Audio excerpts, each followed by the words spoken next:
The last rose petal had barely settled on Mom's grave when Marcus showed his true colors. I stood on our front porch, no, his front porch now, according to him, staring at the shiny new locks he'd installed while I was at the cemetery. "This house is mine now," he said, leaning against the doorframe with a smirk that made my stomach turn. "Your mother left everything to me. Time for you to find your own place, Emma." I clutched my house key, now useless, so hard it left marks in my palm. "Mom wouldn't have wanted this, Marcus. You know that. What your mother wanted doesn't matter anymore." He straightened his expensive tie, bought with Mom's money like everything else he owned. "She's gone, and you're not my responsibility. You have an hour to pack what you can carry." I stared at the man my mother had married 3 years ago, trying to see what she'd seen in him. The charming businessman who'd swept her off her feet after Dad died, who promised to take care of us both. Now, with Mom gone, the mask had completely dropped. "My clothes are in there," I said, fighting to keep my voice steady. "My laptop, my photos of Mom. Should have thought about that before you accused me of stealing your mother's medication, shouldn't you?" His voice was cold. "Actions have consequences, Emma. You're 23. Time to learn that lesson." The accusation had been true, of course. I caught him selling Mom's prescription pain medication during her final months, pocketing the money while she suffered. But when I tried to tell her, he convinced her I was jealous, unstable, trying to come between them. She'd been too weak, too medicated by then to see through his lies. "Fine," I said, straightening my shoulders. "Give me my hour." He stepped aside, gesturing mockingly for me to enter. The house I'd grown up in, where Mom and Dad had raised me, felt foreign now. Marcus had already started changing things, moving Mom's beloved artwork into the garage, replacing family photos with his tacky modern prints. I headed straight for my room, grabbing my backpack and the duffel bag from under my bed. What do you pack when your life is being erased? I took what clothes I could fit, my journal, the photo album I kept hidden in my closet. My hands shook as I grabbed Mom's old silver locket from my jewelry box, the one she'd given me the week before she died. "Keep this safe," she'd whispered, pressing it into my palm. "And remember, sweetheart, things aren't always what they seem." At the time, I thought it was just the medication talking. Now, looking at the delicate engravings on the silver surface, I wondered if there had been more to her words. 30 minutes, Marcus called up the stairs, his voice laced with satisfaction. I moved faster, grabbing my laptop charger and the small box of photos from under my bed. My eyes fell on the painting above my desk, a watercolor of our old lake house that Mom had done years ago. I reached for it, but Marcus appeared in the doorway. "The artwork stays," he said firmly. "Your mother's art collection is quite valuable. That's not going anywhere." I bit back a retort. Mom had painted that specifically for me on my 16th birthday. It wasn't part of her collection. It was a gift. But arguing with Marcus was pointless. I'd learned that lesson the hard way over the past 3 years. As I finished packing, my phone buzzed with a text from my best friend, Lucy. "Done at the cemetery. Want me to come over?" I typed back quickly, SOS. Marcus changed locks. "Kicking me out. Can I crash at your place?" Her response was immediate. "On my way. Don't let that bastard intimidate you." I shouldered my bags and took one last look around my room. The pale blue walls Mom and I had painted together, the window seat where I'd spent countless hours reading, the glow-in-the-dark stars on the ceiling from my astronomy phase in middle school. All of it about to become part of Marcus's property, like everything else he'd taken from us. Downstairs, Marcus was on the phone, probably with one of his sketchy business associates.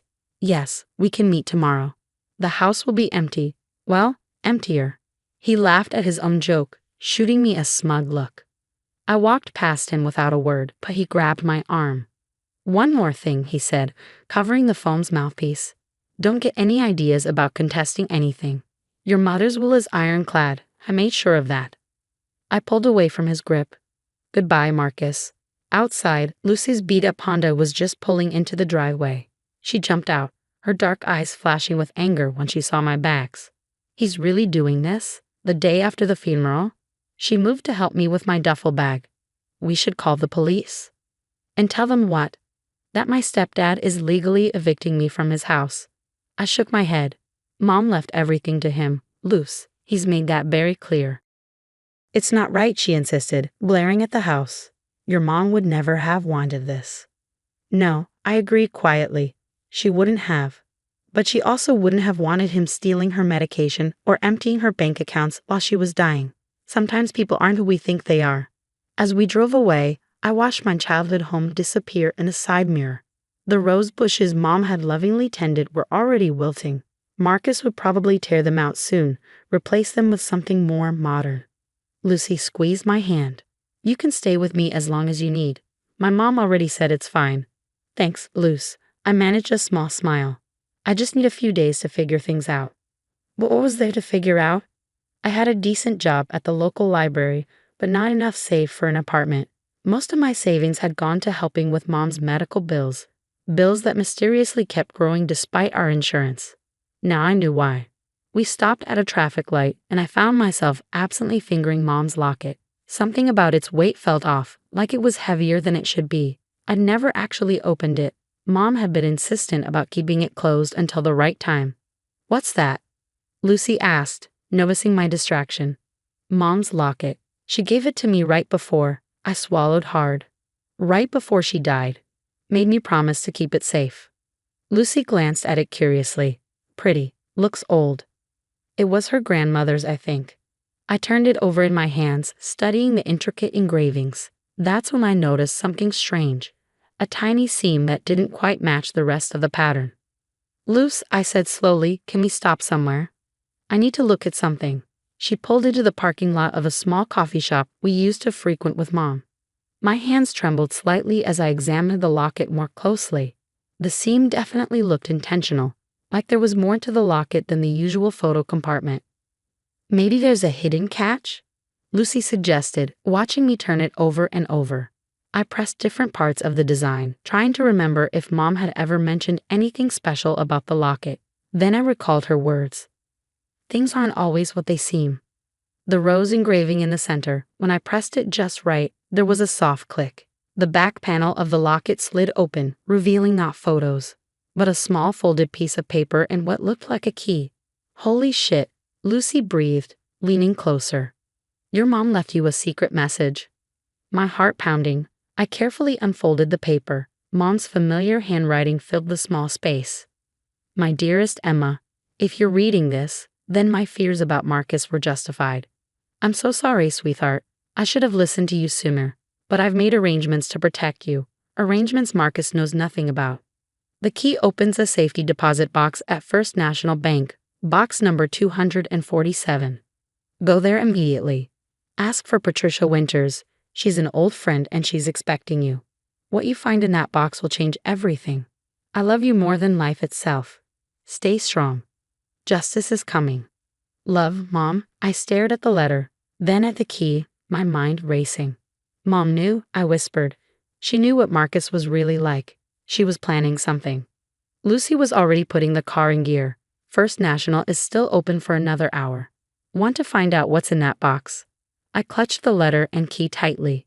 Yes, I do. As we drove toward the bank, I thought about all the little things that hadn't quite added up in Mom's final months. The whispered phone calls.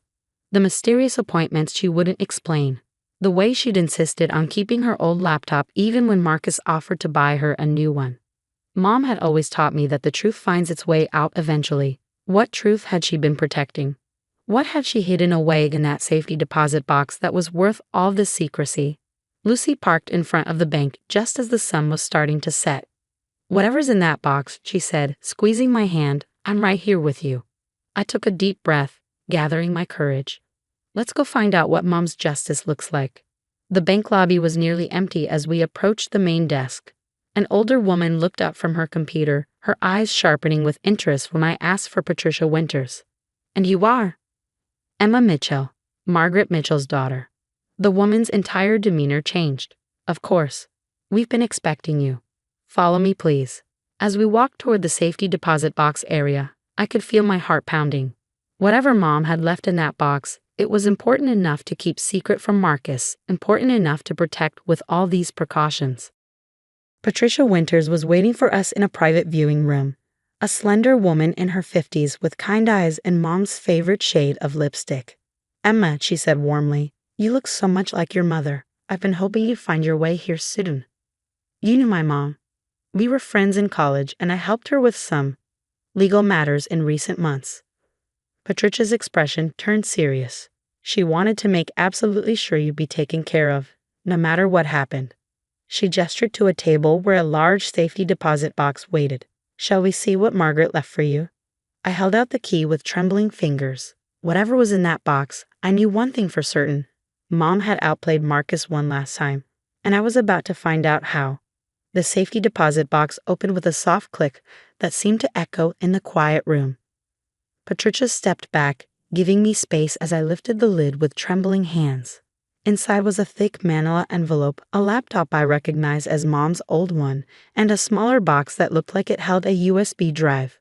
But what caught my eye first was a letter on top, marked "Read this first" in Mom's handwriting. Lucy squeezed my shoulder as I opened it. Dearest Emma, if you're reading this, then everything has happened as I feared it might. Marcus has shown his true colors, and you're probably feeling lost and betrayed. Don't be. I've been preparing for this moment for months. What you're about to learn will change everything. The laptop contains proof of all of Marcus's crimes, not just stealing my medication, but years of fraud, money laundering, and theft. The USB drive has backup copies of everything, plus recordings of conversations I had with him when he thought I was too medicated to remember. But the most important thing is in the manila envelope. My real will, witnessed and notarized 6 months ago, before Marcus could interfere. Everything I own, the house, my art collection, my investments, it all goes to you, Emma. Marcus's ironclad will is a forgery. My hands shook as I opened the manila envelope. Inside were dozens of documents, bank statements, property deeds, and Mom's true will, exactly as she described. But there was more. Your mother was very thorough, Patricia said softly. She knew Marcus would try something like this. That's why she came to me, not just as her friend, but as a forensic accountant. I looked up sharply. Forensic accountant. Patricia nodded. I've spent the last 6 months helping your mother document everything. Marcus thought you was so clever, hiding money in offshore accounts, selling her medication, forging documents. But he didn't know who he was dealing with. Lucy whistled low as she looked over my shoulder at the documents. Holy shit, Emma. Your mom was a genius. She was right. Page after page showed exactly how Marcus had been stealing from Mom for years, long before she got sick. Bank transfers, forged signatures, suspicious insurance policies, it was all there, meticulously documented. There's something else, Patricia said, reaching for the small box with the USB drive. Your mother made a video statement. Would you like to see it? I nodded, not trusting myself to speak. Patricia inserted the drive into a laptop she had ready, and suddenly Mom's face filled the screen. She looked tired but clear-eyed, obviously recorded during one of her better days. Emma, my darling girl, she began, and I felt tears start at the sound of her voice. By now you know the truth about Marcus. I'm so sorry I didn't believe you sooner when you tried to warn me. But I promise you, I made it right. She explained everything. How she first suspected Marcus was stealing from her. How she pretended to be more affected by the medication and she was to catch him in the act. How she worked with Patricia to document every crime. The art collection he's so eager to get his hands on. Mom smiled her old mischievous smile. Most of those paintings are actually high-quality forgeries. I sold the originals months ago and put the money in a trust for you. The real paintings are in a secure storage facility. Patricia has all the details. I couldn't help but laugh through my tears. Even at the end, Mom had been 3 steps ahead of Marcus. But the most important thing, Mom continued, her expression growing serious, is that you understand why I did all this. Not just to protect our assets, but to protect you from him. Marcus is dangerous, Emma. Not just greedy, but vindictive. That's why we had to let him think he won. Patricia paused the video. Your mother left very specific instructions about what happens next. Are you ready to hear them? I squared my shoulders, feeling stronger than I had in months. Yes. Tell me everything. The plan, it turned out, was elegant in its simplicity. Right now, Marcus thought he had everything. The house, the art, the bank accounts. He had no idea that Mom's real will had already been filed with the court, or that copies of all his crimes had been sent to the FBI's white-collar crime division. We wait until tomorrow morning, Patricia explained. He'll be meeting with the estate lawyer, my colleague David Harrison, expecting to take formal possession of everything. That's when we spring the trap. Lucy grinned. Please tell me I can be there to see his face. I spent that night at Lucy's house, barely sleeping as I went through all the documents Mom had left. The more I read, the more amazed I was at her foresight. She thought of everything, protected everything, all while fighting cancer and dealing with Marcus's abuse. The next morning, I dressed carefully in Mom's favorite blazer, which I'd thankfully grabbed during my rushed packing. Lucy drove me to the lawyer's office, where Patricia was waiting outside. Ready? She asked. I touched Mom's locket, still hanging around my neck. Ready. Marcus was already in the conference room, lounging in a leather chair like he owned it. His smug smile faltered slightly when he saw me walk in with Patricia. What is she doing here? He demanded. Ms. Mitchell is here because this concerns her, David Harrison said smoothly. Shall we begin? This won't take long, Marcus said, shooting me a cold look. The will is very clear. Everything goes to me. Ah yes, about that will. Harrison opened a folder. It seems we have a problem. You see, we have another will filed 6 months ago. And this one, he slid it across the table, is the legal one. Marcus's face went pale as he scanned the document. This is impossible. Margaret changed her will. I saw her do it. You saw her sign a will you pressured her to create while she was heavily medicated, Patricia corrected. A will that, by the way, has already been proven to be forged. The FBI is very interested in discussing that with you. The FBI? Marcus laughed, but I could see sweat breaking out on his forehead. This is ridiculous. You can't prove anything. I pulled out Mom's laptop and the USB drive. Actually, we can prove everything. The medication you stole and sold. The money you laundered through fake companies. The art you tried to sell behind Mom's back. She documented all of it. You're bluffing, he snarled, but his hands were shaking. Margaret was many things, Patricia said quietly, but she wasn't stupid. She knew exactly who you were, Marcus. She just made sure you wouldn't know who she was until it was too late. As if on cue, 2 men in suits entered the conference room, showing FBI badges. Marcus Thompson, we need you to come with us. What happened next was almost anticlimactic. Marcus tried to run, made it as far as the elevator before the agents caught him. He was still screaming threats as they led him away in handcuffs. Your mother would have enjoyed that, Patricia said, smiling as we watched from the window. She orchestrated it perfectly, I agreed. Even from beyond the grave, she made sure justice was served. The next few weeks were a whirlwind of legal proceedings and revelations. The FBI found even more evidence of Marcus's crimes than Mom had documented. More victims came forward. Other widows he tried to scam, businesses he defrauded. He was looking at serious prison time. I moved back into our house, my house now, and slowly began restoring it to the way Mom had kept it. Her real art collection came out of storage, each piece more beautiful than I remembered. The rose bushes in the garden started blooming again with a little care. One evening, about a month after everything had happened, Lucy and Patricia came over for dinner. We sat in the garden, surrounded by Mom's beloved roses, sharing stories and memories. You know what I keep thinking about, Lucy said, sipping her wine. How different things would have been if your mom hadn't given you that locket. If she hadn't trusted you to figure it all out. She knew I would, I said softly. She always said I was smarter than I gave myself credit for. Patricia smiled. She talked about you constantly during those last months, said you were the only one who saw through Marcus from the beginning. She was so proud of you, Emma. I touched the locket, still hanging around my neck. I wish she could have seen justice served herself. Oh, but she did, Patricia said. She orchestrated every moment of it. She made sure Marcus would feel completely secure before she pulled the rug out from under him. That was her final gift to you, not just the inheritance, but the satisfaction of seeing him face consequences for his actions. Later that night, after everyone had gone home, I sat in Mom's old study. My study now, looking through her things. In a drawer, I found a photo I'd never seen before. Mom and me at the lake house, both of us laughing as we tried to paint the sunset. On the back, she'd written, "Remember, Emma, strength isn't about never falling. It's about how you rise after the fall. You, my darling, have always known how to rise." I placed the photo on my desk, next to the painting of the lake house I'd managed to rescue from Marcus's garage. Mom had been right. Justice had come, in its own time and in its own way. She'd made sure of that, protecting me one last time, while teaching me to protect myself. The roses in the garden were blooming more beautifully than ever now, their scent drifting in through the open window. Like Mom always said, the most beautiful flowers often grow from the hardest soil. You just have to be patient enough to wait for them to bloom. Marcus would spend years in prison, his crimes finally exposed to the world. The money he'd stolen was recovered, the people he'd hurt would see justice served.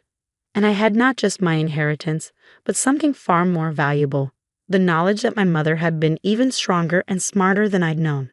In the end, Mom had turned Marcus's greatest weapons, his greed and arrogance, against him. She let him think he was winning while she quietly built an insurmountable case against him. She protected not just me, but everyone else he might have hurt in the future. That night, I added my own note to the back of the photo. Thank you, Mom, for teaching me that the greatest strength often comes disguised as patience, and that justice, like your roses, blooms in its own perfect time. The house was quiet now, but it no longer felt empty. Every room held memories of Mom, not just in her things, but in the legacy of strength and wisdom she left behind. Marcus had tried to take everything from us, but in the end, he'd lost everything himself. And somewhere I knew Mom was smiling that knowing smile of hers, satisfied that justice had finally bloomed like her beloved roses, slow to grow, perhaps, but beautiful in its time.